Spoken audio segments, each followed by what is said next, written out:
you're into. Yeah, I think we should, all your reactions to the process that has gone into filming this entire business.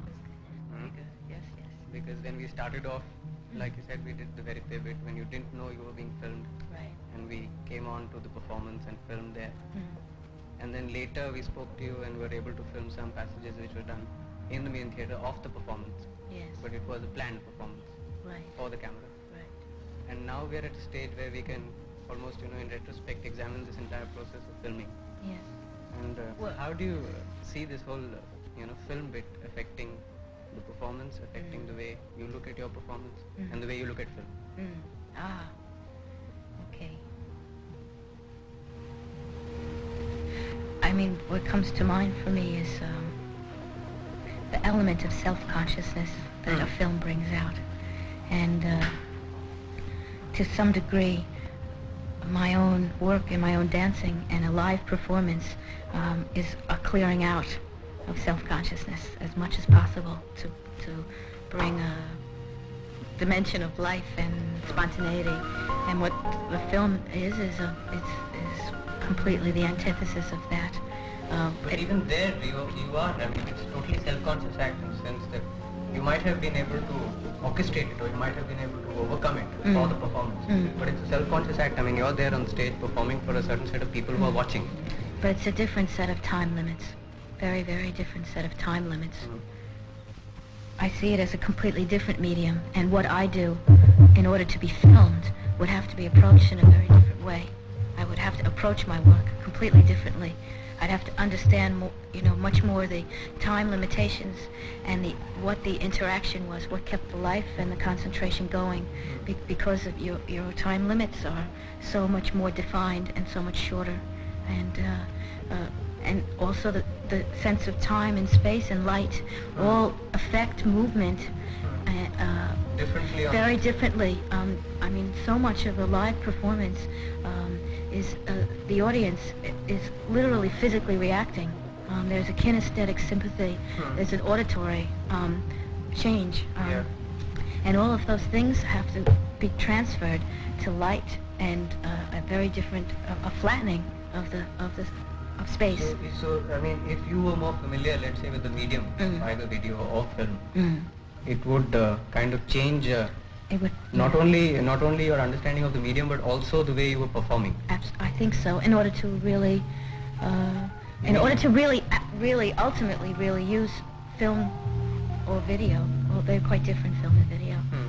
In order to use them as in their medium, rather than attempting to just record what I'm doing, because even on a record, even on a recording, it's a completely different product. And actually, to some degree, some of the interior voices, it actually worked better.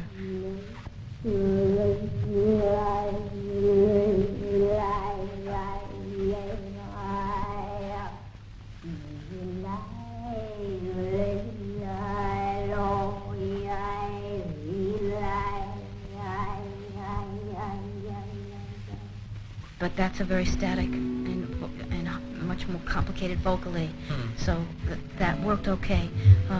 But to keep a certain sort of integrity, and to really get the same impression that one gets from a performance, I feel what we're getting more is perhaps a more of a backwards and forward view, one in front and one behind. Examine. Yes, it's much more of defining the focus of a larger piece, and it's no longer a piece. I see this essentially, the development of your form as a kind of reaction to certain established traditions. And it's essentially in the bringing up of the person and the artist in his social environment or whatever, cultural environment, that I think that you've developed these reactions. Yes. Now, I'm hoping to be able to, or that you should be able to identify, these turning points at, either when you were in the process of schooling or later when you were in dance school, which helped you, or which really formulated these ideas for you. One is on a level of training, one is on a level of observation and active observing of developing an audience, and the other one is one that I find for me is quite important, which is trying to see my creative work or artwork, to see it in a broader social context, and to attempt to not make all of my references in my work ones that build on a dance history or build on an art history, or so that my references are constantly only referring to an art tradition. Meaning, I've had in my training a very strong interest in healing arts, and the way that a person directs their thinking and their practice in order to maintain a sense of well-being in themselves. And this has been was and is an important element in how I approach my work. So that also as a basis, this whole thing about physical understanding of of everything, of movement, of space, of even sound, of all this forms almost the basis of the form that you really evolved in your dance. And now, but tell me, in this physical bit also, there's a great deal of emphasis on physiognomy and on human anatomy. But how much of it is biological study, and how much of it is artistic interpretation? Well, I mean, I think a doctor or an anatomist or a scientist with their hair would stand up. But do a movement, say liver. Right. And a doctor would. It is a leap of, what I've done is a leap of imagination. But the creative leap then allows me to take something that's on a factual or mechanical level, and use it as a way of organizing resources. Meaning, I use that anatomical information to orient the precision of my dancing, to know the regions of the body. But the important link was to not just have a concept of anatomy, but to have a direct experience, have an experiential relationship to the process of understanding the body. Well, I mean, I think it would register completely false if one didn't have a really clear mental construct. We couldn't possibly use the information or identify things the way I identify them without having that understanding. It would register as completely fragmented and uncoordinated. It wouldn't work.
If 1972 was when you actually started learning to, was that it? Yes. You actually started learning to, or you went to school for it?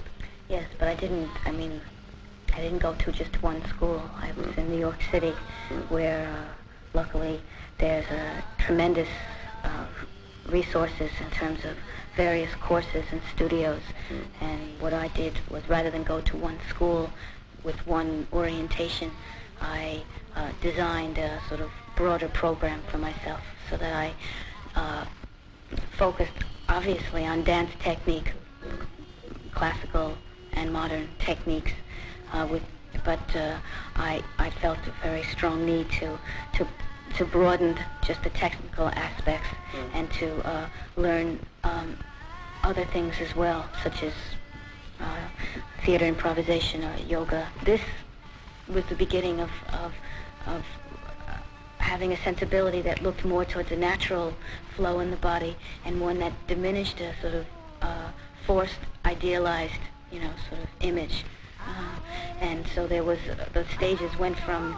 When you say that, you always seem to treat classical dance and all that as forced and idealized concepts of beauty and all that. But if you were to look at it from a slightly different point of view, would it not be also possible to say that these are also derived from the same processes? I mean, after all, body weight, the anatomy, balance. I have an appreciation of ballet, classical dance, and its codification. Indian classical dances, for example, are but they use the body very differently. Yes, with very different ideas. Very consciously. I mean, the body is really articulated. Yes. It's a very conscious process of training the body. Yes, absolutely. So, don't you find that? I mean, don't you relate to those aspects of classical dance? Yes, I do more. I think the body is used much more precisely, with much more definition, and with almost more scientifically, I think, in Indian classical dance. More than Western classical dance, I think. I mean, I think as far as I have read or looked at classical Western dance, it's come out of court dancing. It's been one to please an aesthetic, and the body was fit into that aesthetic. It didn't come out of a sense of how the body worked. It came out of a sense of how the body looked. Yes. And the ballet dancer overall has a very short life. Yeah. Huh? And so, I mean, I don't wish to come across as someone who's completely negative about classical forms, because they have informed my dancing. They were very important at an early stage. They trained me very clearly, but they reached a limitation for me. But you also said that at some stage you reacted against it. I mean, almost as a reaction for the sake of... Well, it was only to try to clarify something for myself, I mean, I can just clearly remember making my first dance and just sort of becoming more excited just by the idea of trying to find a new movement, that I hadn't learned in a class, that didn't have a certain look to it and a certain feel. You see, when you describe your dance form, at the level of description, one sees it as a kind of extension of almost a tradition which has been built up, not only in dance but also basically around theatre, and then kind of branched off into the other fields.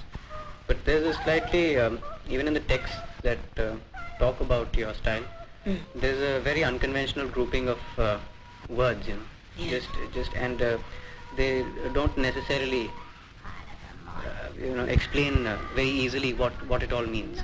So there's more intrigue than explanation when one goes through.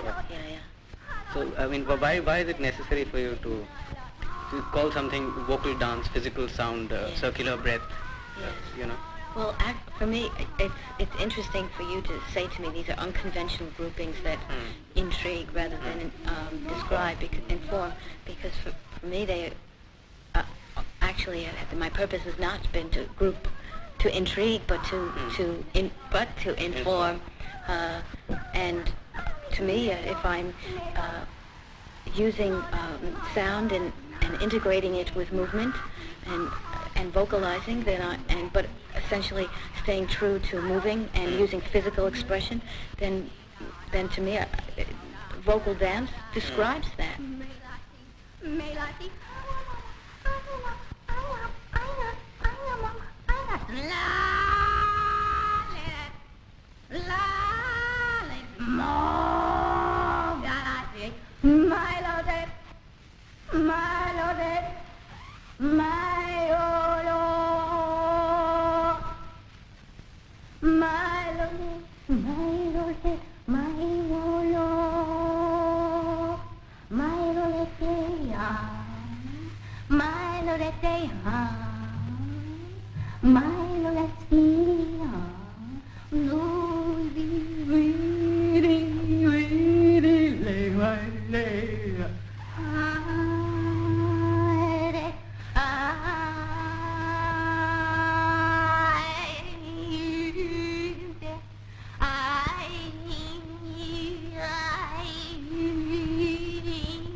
terms of, even sound has the feeling of dialogue. Yes, It's not in the realm of pure sound or something, not in experimentation with tone and quarters. Exactly. But it's almost now graduating towards, a theatrical structure. Which is what I'm most interested in. I'm not, my end product, I don't want my end product to be a rarefied liver movement. Yeah, I know, at but all. then take your piece, Inner Voices. It is like a dialogue, or is it wrong to say it? Oh, absolutely. It's a conversation. It's a conversation. Interior voices. It's a play on character and conversation and dialogue for me. So it's not really, so even there, I mean, your attempt is basically what any conventional play situation is trying to tackle. It's just that, there's a difference in the method. There's a difference But there's also an enormous difference in the product. Yes, what is that? Now, how do you, I mean, there was a conversation, suppose there were two people who were speaking in words, which is a regular code which everyone identifies with. Right. There'd be a definite meaning. Definite meaning, but it wasn't using words to do that.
It was using intonation. It was, for me, that would change the product, that would change the meaning. I don't think it changes. I'm hoping it doesn't change the meaning as much as it changes the way of saying it. And therefore the way of seeing it. Yes. Maybe. Yes. So that the kind of responses that you get from the viewer to a thing like this are different from the kind of responses you get to a standard drama situation. Right. And also the effort that one has to put into it, perhaps. Perhaps wanting a somewhat more actively engaged audience. I mean, this is not talking about audience participation, which is another level of trying to get past the passivity of observing passively, but to challenge, to create something that challenges perception and viewing, so and possibly shows something else, turns the prism around. Linearity is something which is built into almost the Western consciousness. Why do you find it necessary to work against it? Because I don't find it that interesting, because at times it flattens existence. It sees only one, the one flow that's going on, the one that's present, the one that starts at the beginning and finishes at the end. And I'm much more fascinated by the idea that there are more than one thing going on. And depending on where I'm looking and how I'm feeling, this will change that. And so looking at something that possibly is more circular, or something that has more layers, hopefully may bring in other dimensions that can't be articulated verbally or may not relate directly to a theme. How do you relate to meaning and context and codes which people can understand and identify with, and a systematic language, which goes along with dance, with your dance form? Well, a systematic and formal. Systematic for me means there's a certain coordination, logic, and a certain flow of energy and precision that communicates. I'm convinced. Symbol and gesture.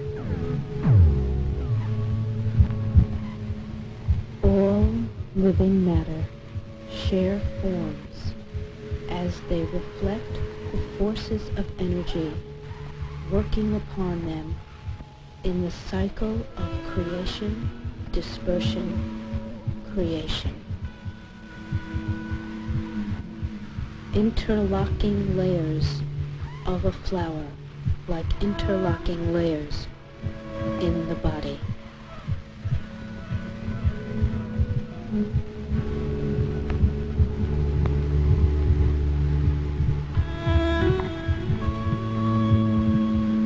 Organs, a form in space and a movement in time.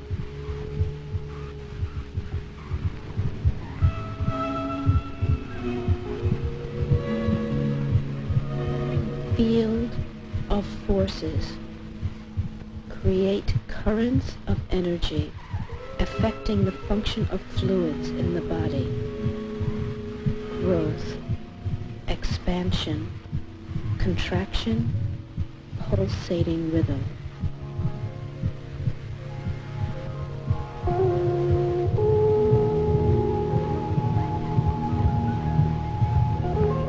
The body's interior is like a molded river, with passages of fluids moving rapidly in spirals, curves, falls, thrusts, gushes, droplets.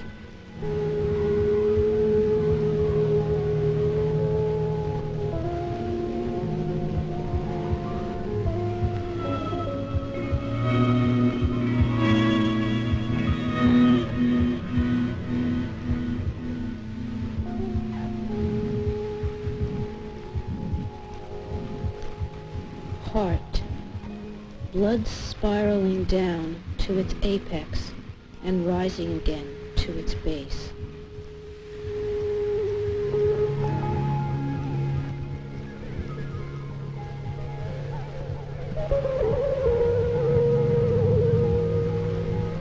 Rooted in the brain, the spinal cord branches intricately outward from the central core, activating and organizing every living fiber of the body.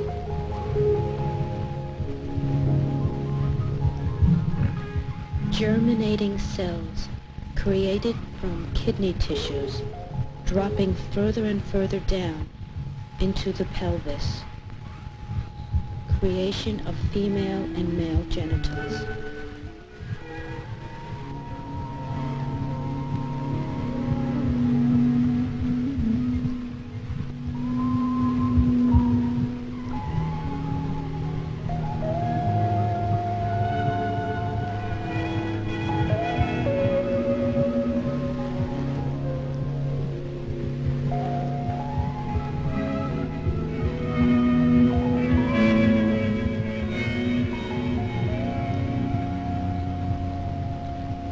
The union of egg and sperm, creating a zygote, human being complete in one cell.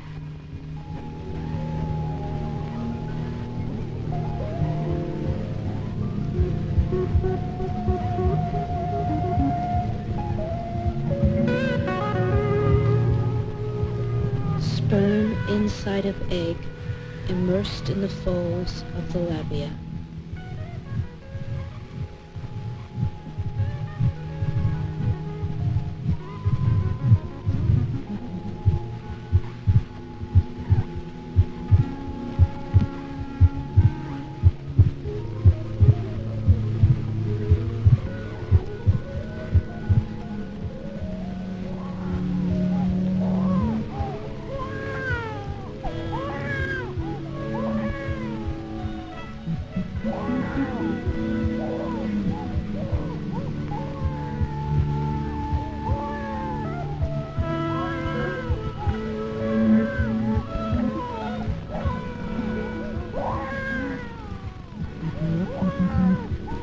Rhythmical sound waves enter the inner ear, stirring liquid through a spirilic, snail-like form.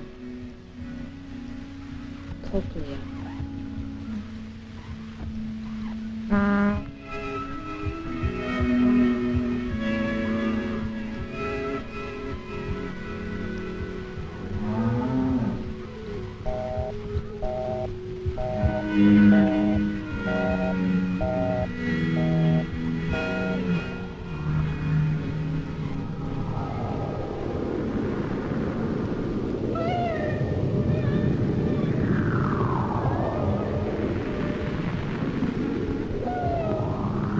During the process of dying, when the soul falls into unconsciousness in a weak and confused state, then the organs of life contract around it.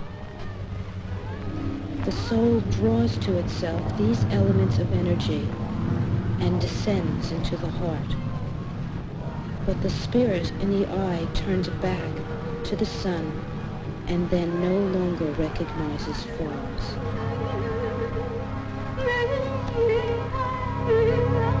But in a piece like Matters of the Organism, what is it really that you're trying to... I think that forms somewhere the essence of the style that you...